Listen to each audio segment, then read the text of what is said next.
Nothing can compare to the feeling of loss when a pet disappears. Imagining the fate that befell them is excruciating. Did it hurt? Were they afraid we'd left them behind? And when do we press forward emotionally? When is the perfect time to accept a loss and move on? One of the most agonizing facts is that most people don't sympathize with the pain. Just get another one. It's not like you lost a person. It's just a dog.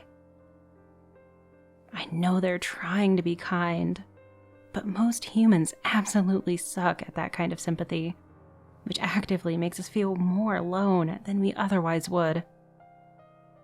And that's why the pets in our lives are so indispensable. They're far more devoted to us than most humans will ever be. Animals really are the best people. Mitzi saved my life, to be honest, and she kept the secret between the two of us. On that day, both my parents died in a car accident. I was sobbing uncontrollably with a bottle of cheap vodka in one hand and a different bottle filled with sleeping pills in the other. I kept asking who would miss me, and I kept crying harder. Border Collies are usually full of energy, but Mitzi understood what I needed that night. She rested her head on my lap and refused to leave. So I told myself that I'd have my final drink when she walked out of the room and left me alone. And that's why I'm alive, 2 years later. She never voluntarily parted with me. And now I really believe that I'll live to see my 30th birthday.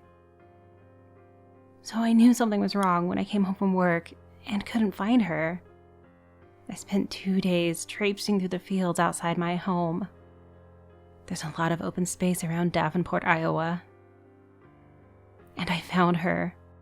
After calling her name, I first heard a whimper, then a whine, and finally an urgent bark.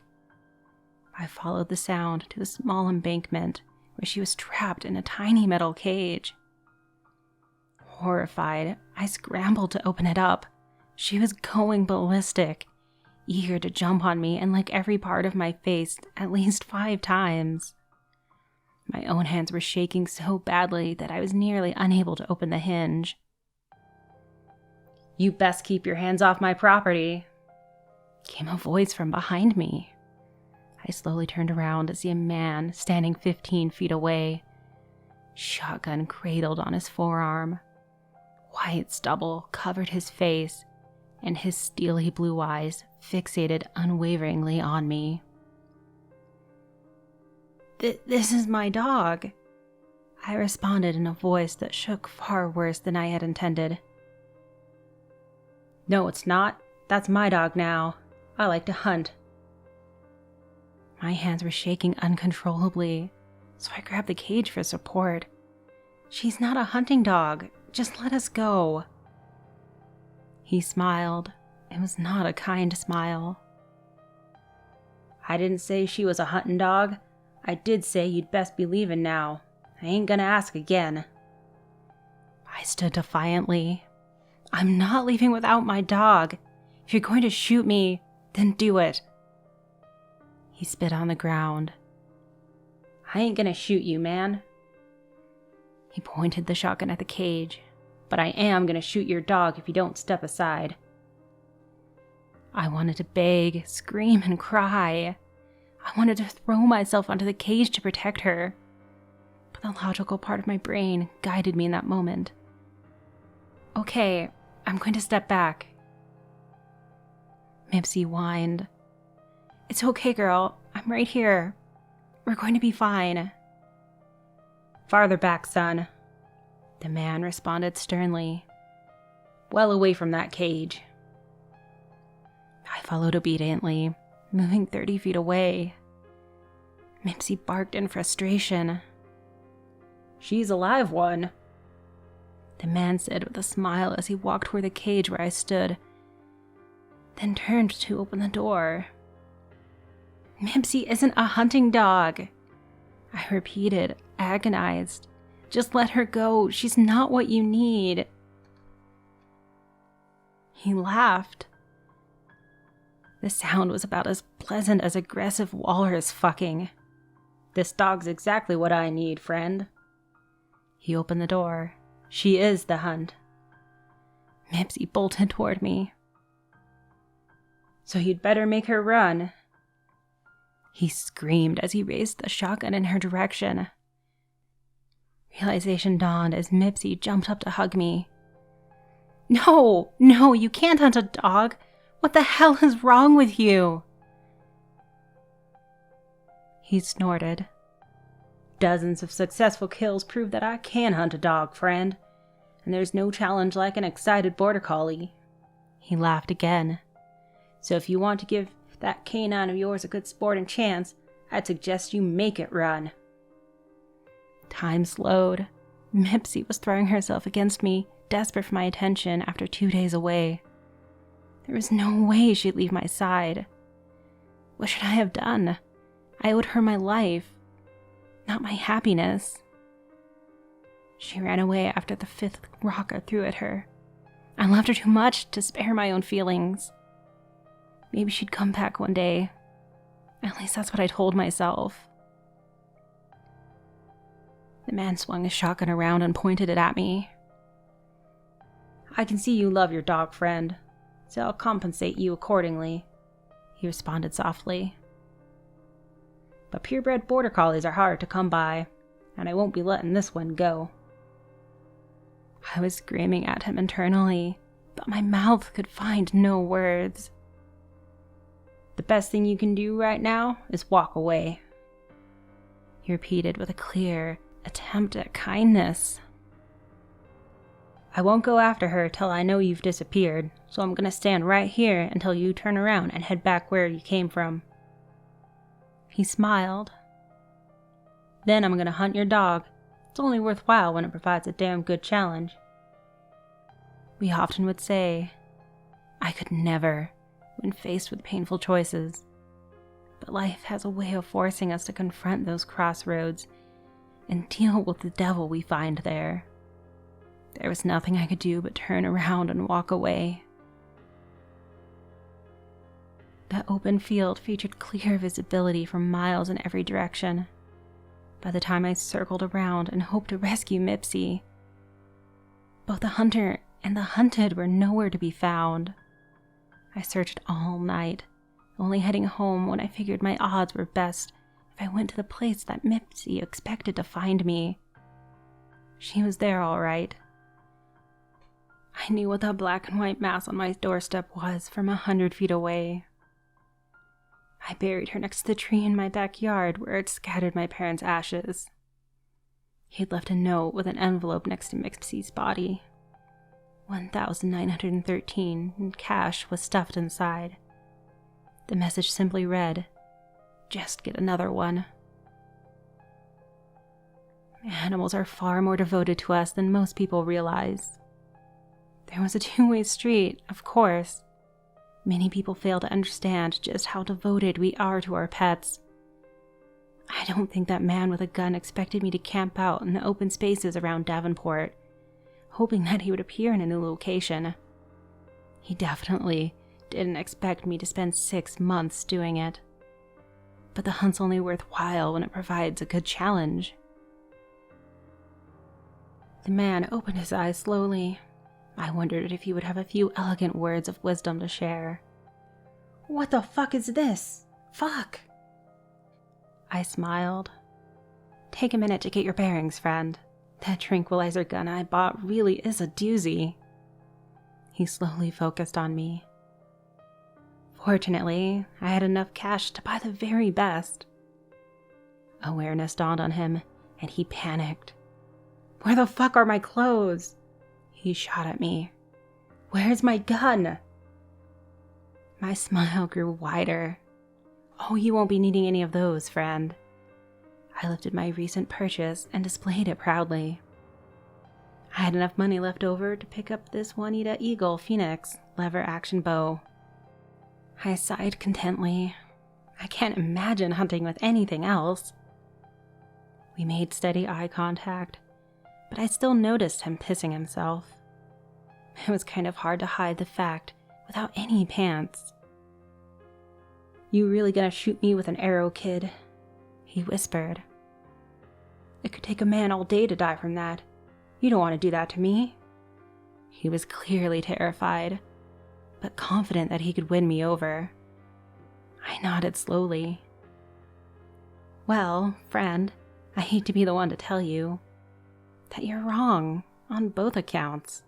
It can take a man much longer than a day to die from an arrow if you shoot him in the right place."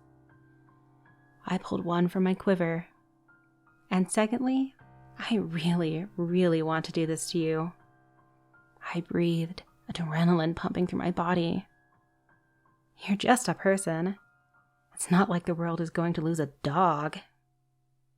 He walked slowly backwards as the first tears began to fall. I knocked my arrow in the bow. "Run, motherfucker."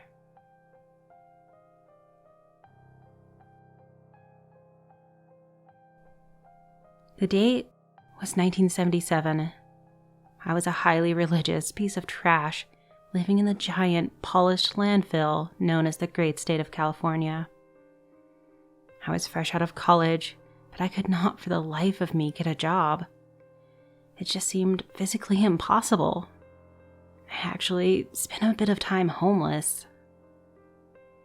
Then a man approached me as I was begging for a change. He called himself Pastor Jim, and he made me a deal. He found out that I was religious, so he offered me a house, a job, food, and water. I could also pursue my religious faith. Being literally young, dumb, and broke, I accepted. That was the day I met the pastor, Jim Jones. And I followed him into the jungles of Guyana and to the combustible city of Jonestown. The first lie is that I technically never went to Jonestown. If you found my name, which I'm not telling you, you would find that I never existed in Jonestown. In fact, you'd find that I moved to California from who knows where in 1978. You'll find out why later. Another lie is that we worshipped him as our leader. He found the place, but everyone understood that he was no god. God was in the heavens, and God was a greater person than he would ever be. Think of it like this. Would you worship your mayor? He did fulfill his promise to me. I did have a job and a home and food and water, and I could worship God. He was still a dictator. I had to work hours in the fields under the hot Guyana sun while he sat around all day, wondering what other messed up things he could do to us. It felt like the land was infected by unholy earth. I was always one to question authority, so I never listened to his tirades. I was punished again and again, but I would not listen. Hundreds of people looked at him, wide-eyed, as if they were gazing upon a celestial being. However, I knew that he was no god. He was just a man. I wanted to leave multiple times, but I never could. Armed men patrol the gates, and the only other way out is a 3-week-long excursion through the dense jungle. Then the rantings began. That is another lie the news had said, that he would often go on these rants comparing himself to Lenin and Jesus. The truth is so much worse. It started in one of his speeches. He claimed that the eye of God was burning into him, judging his every move. We, at first, thought that he was trying to say that God approved of his decisions. I knew that no god of mine would overlook such horrific totalitarian acts. However, they got worse. He started ranting angrily about how he would never let him rest, how he was constantly yelling at him to stop, to turn back, to become a shop owner within an endless sea of shop owners, or a fisherman within an endless sea of fish. He tried everything to quiet the voices. He turned to drugs, taking them, again and again, trying to dull the voice. He grew madder and madder, falling further and further down the rabbit hole. In less than 1 year, the man that had offered me a place to stay and a chance to follow God had become a totalitarian, drug-addicted, babbling lunatic that had trapped me in a place I couldn't escape from. Then came November 18th, 1978. Another lie the news said was that Jones had sent a firing brigade to shoot people trying to flee Jonestown. What actually happened was that he had done it himself, took his revolver, and opened fire on the plane. Many people died there, but our problems were only beginning. As soon as he did that, the ground shook. We thought it was an earthquake until the ground split. Something came out. It was impossible to explain what I saw then. It was made out of pure light. It emanated darkness. It was humanoid and lupine and feline. It was heavenly. It was demonic. It was nothing. It was everything. But I knew it wasn't God. Pastor Jim stared at the thing in horror that I had never seen on a man's face. I had known that he never really believed in God. He only used him so that people would listen to him. He had never followed the commandments. He didn't even believe in God in the very end. He turned the gun to his temple and pulled the trigger. No one there even had the guts to scream. A few people had run off when the shaking started. But those people were long gone by the time it came. Some were in each other's arms, praying for mercy. A wave of light, or a wave of darkness, emitted from the thing, and everyone in Jonestown collapsed to the ground, dead as a doornail. Everyone except for me. I don't know why I was spared that day. I don't know what that thing was. I do know one thing.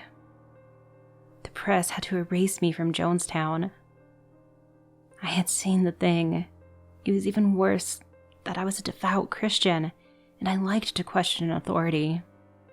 No amount of money could make me stay silent. So they eliminated me. I was put in a medically induced coma for 40 years. Some mistakes must have been made as I woke up. I've been researching Jonestown, but the actual incident is different from what I had seen. However, there is more that I saw about Jonestown before I was put out. The press lied about the FBI traveling to Jonestown to salt the earth. The press lied about how there were no traces of the poisoned Kool-Aid in anyone's stomach. The press lied about why the land was never reused. The press lied about the Jonestown suicides. The press lied about me.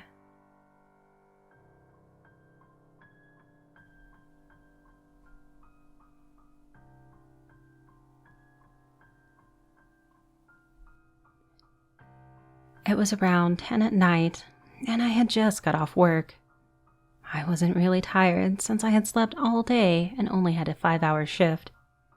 It's like that on Wednesdays.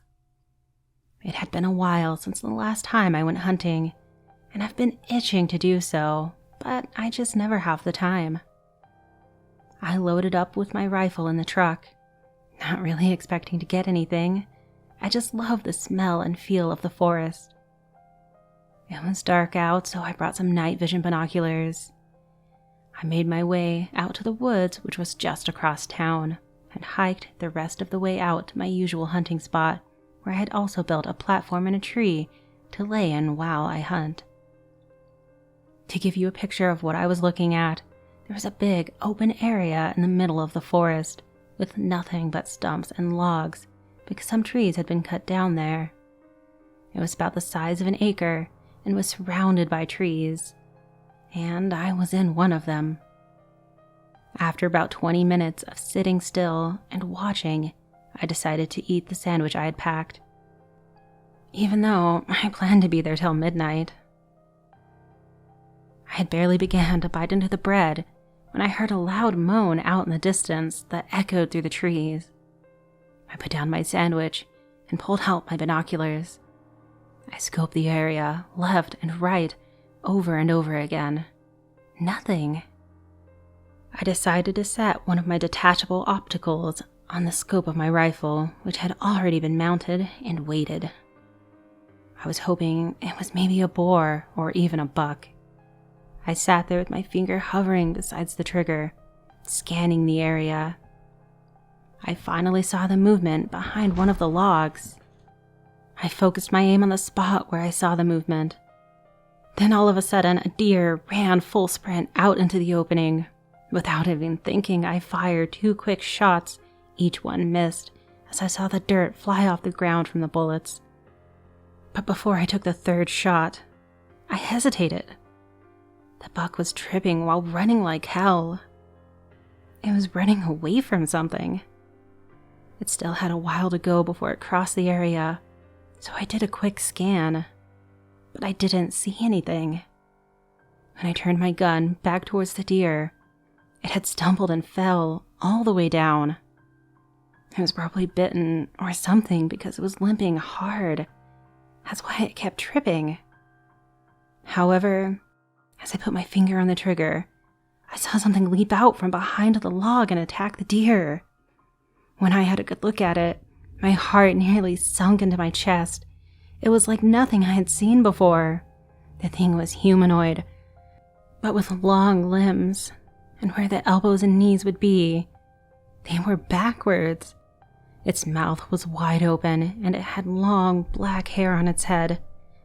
The deer was still kicking for its life, but the thing had made a firm grip on its neck. It maneuvered its long arms and legs around the deer, kind of like a spider. Then it dropped its head onto the neck of the deer, where I could only assume it was biting it. The deer's kicks started to pace slower and slower till it eventually died. I had never felt so much fear. Everything was silent except for the crickets. I was just watching this thing eat a full-sized buck. I had to get out of there. I started packing all my expensive gear and grabbed my keys, but before I left, I took one last look at the field to make sure that it was still there. I wanted to throw up. The creature was lowered to the ground, kind of like a cat, staring right into my scope. Beside it was the deer that looked like roadkill. I got a good look at its face. I saw 4 eyes and a mouth that could fit an entire tire in. That was shaped into a smile. I left everything and just took my keys and ran for my life. Pushing my way through the low-hanging branches and leaves, I heard the same moan from earlier, but louder. I practically slammed into the truck door, fumbling for my keys to unlock it. Off in the distance, I heard branches snapping and trees rustling. I unlocked my truck door, hopped in, and jammed my keys into the ignition. I threw the car into drive and was about to slam my door and take off, till I looked into the trees that were probably about 20 feet from the road. There it was, staring at me. It was huge, even bigger than my truck. I just waited in shock. The only sound that could be heard was the engine rumbling. I slowly closed my door and kept my eyes on it. I couldn't move. It could clearly tear a hole through my truck and grab me, but nothing. I finally snapped to my senses and stomped on the gas. Through my rearview mirror, I could see it staring at me from the same spot. I never told anyone what happened, except for here. I don't think they would believe me. All I can say now is that I'm never hunting in those woods again.